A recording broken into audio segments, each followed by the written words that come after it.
ఈరోజు తెలుగు క్యాలెండర్ ప్రకారం పరాభవనామ సంవత్సరం, ఉత్తరాయణ పుణ్యకాలం, గ్రీష్మ ఋతువు, వైశాఖ మాసం, శుద్ధ పౌర్ణమి. పరమ పవిత్రమైన రోజు. కారణం, బౌద్ధ మత స్థాపకుడు దశావతారాల్లో ఒక అవతారమైనటువంటి బుద్ధావతారానికి సంబంధించినటువంటి రోజు. 3 విధాలుగా బుద్ధునికి సంబంధించిన రోజులు. ఒకటి, బుద్ధుని జననం. క్రీస్తుపూర్వం 563 సంవత్సరాల నాడు ఇదే రోజు వైశాఖ శుద్ధ పౌర్ణమి నాడు గౌతమ బుద్ధుడు అవతరించారు. నేపాల్ దేశంలో లుంబిని వనంలో శుద్ధోదనుడు మాయాదేవి అనే పుణ్య దంపతులకు జన్మించాడు ఈ రోజు. రెండవది, ఆయనకు జ్ఞానోదయమైన రోజు కూడా ఈరోజు. ఆయనకు 30 సంవత్సరాల వయసు ఉన్నప్పుడు బీహార్ రాష్ట్రంలో బోధ్గయ వద్ద నిరంజన నది ఒడ్డున రావి చెట్టు కింద, బోధి వృక్షం కింద ఆయనకు జ్ఞానోదయం అయింది కూడా మళ్ళీ వైశాఖ శుద్ధ పౌర్ణమి నాడు. మూడవది, ఆయన నిర్వాణం చెందింది, నిర్యాణం చెందింది, స్వర్గస్థులైంది కూడా మళ్ళా ఇదే రోజు. ఆయనకు 80 సంవత్సరాల వయసులో ఉత్తరప్రదేశ్లోని కుశీనగరంలో సాల్వ వృక్షాల వనంలో ఇదే రోజు వైశాఖ శుద్ధ పౌర్ణమి నాడు ఆయన పరంపరించారు.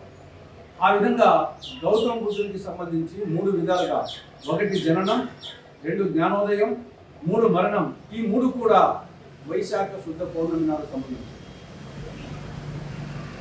గౌతమ బుద్ధుడు బౌద్ధ మత స్థాపకుడే కాకుండా, ఒక శాంతి స్వరూపుడే కాకుండా, ఆయనను దశావతారంలో ఒక అవతారంగా భారతీయ సమాజం భావిస్తుంది. పరిత్రాణాయ సాధూనాం వినాశాయ దుష్కృతాం ధర్మ సంస్థాపనార్థాయ సంభవామి యుగే యుగే అన్నట్టు, సమాజంలో ధర్మం నశించినప్పుడు, అధర్మం విజృంభించినప్పుడు దుష్ట శిక్షణ, శిష్ట దర్శన కోసం భగవంతుడు అవతరిస్తాడని చెప్పేసి భగవద్గీతలో కృష్ణ భగవాన్ చెప్పినట్టు దశావతారాలు, శ్రీ మహావిష్ణువు దశావతారాలు, మత్స్యావతారం, కూర్మావతారం, వరాహావతారం, నరసింహావతారం, వామనావతారం, పరశురామ అవతారం, రామావతారం, కృష్ణావతారం, బుద్ధావతారం, కైకావతారం. ఈ దశావతారాల్లో 9వ అవతారం బుద్ధావతారం. కాబట్టి ఆ విధంగా బుద్ధుడు ఒక బౌద్ధ మత స్థాపకుడే కాకుండా దశావతారంలో ఒక అవతారంగా హిందువులు భావిస్తారు. అటువంటి మహనీయునికి సంబంధించి 3 విధాలకు సంబంధించినటువంటి రోజులు. గౌతమ బుద్ధుని బోధనలు నాటికి, నేటికి, ఏనాటికి సమాజానికి అవసరం. ఆయన బోధనలో చాలా సులభం. మానవునికి దుఃఖం ఉంటుంది. ఆ దుఃఖానికి కారణం కోరికలు. కోరికలు నశిస్తే, కోరికలను కంట్రోల్ చేసుకుంటే దుఃఖం ఉండదు. మరి కోరికలను కంట్రోల్ చేసుకోవాలంటే అష్టాంగ మార్గాలే మార్గం. సమ్యక్ దృష్టి, సమ్యక్ ఆలోచన, ఈ విధంగా అష్టాంగ మార్గాల ద్వారా కోరికలు నియంత్రించుకోవాలా. కోరికలు నియంత్రించుకుంటే దుఃఖం ఉండదు అనే బౌద్ధ మత సిద్ధాంతం ఆయన ప్రబోధించినటువంటి ఆ బోధనలు ఈనాటి సమాజానికి, ఆనాటి సమాజానికి అంటే ఈనాటి సమాజానికి మరింత అవసరం.